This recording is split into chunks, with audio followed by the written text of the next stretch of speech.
বন্ধুরা এখানে দেখেন একটা ডাটাবেস দেওয়া আছে। তো আমাদের সামনে একটা ছোট ডাটাবেস দেওয়া আছে, আপনার সামনে অনেক বড় একটা ডাটাবেস দেওয়া থাকতে পারে। তো আপনাকে এখন বলা হয়েছে যে এই যে ডিভিশনটা দেওয়া আছে, এই ডিভিশনে ঢাকা যেই রোগুলোতে আছে এই রোগুলোকে আপনাকে ডিলিট করতে হবে এবং অন্যান্য রোগুলো কিন্তু ঠিকই থাকবে।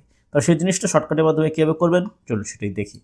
সেই জিনিসটা করতে আমরা প্রথমে কন্ট্রোল এফ প্রেস করব। কন্ট্রোল এফ প্রেস করলে ফাইন্ড অ্যান্ড রিপ্লেসের অপশনটা চলে আসবে। এখান থেকে আমরা এখানে লিখব ঢাকা।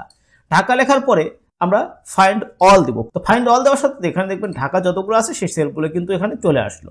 তো এবার কিবোর্ড থেকে কন্ট্রোল এ দিয়ে এই পুরোটাকে আপনারা সিলেক্ট করে দেবেন, যতগুলো ঢাকা আছে সবগুলোকে সিলেক্ট করবেন। সিলেক্ট করার পরে এই জিনিসটাকে আপনারা কেটে দেবেন। তো কেটে দেওয়ার পরে এখানে দেখেন যতগুলো ঢাকা ডিভিশন ছিল সব ঢাকা ডিভিশনগুলো কিন্তু সিলেক্ট হয়ে গেল।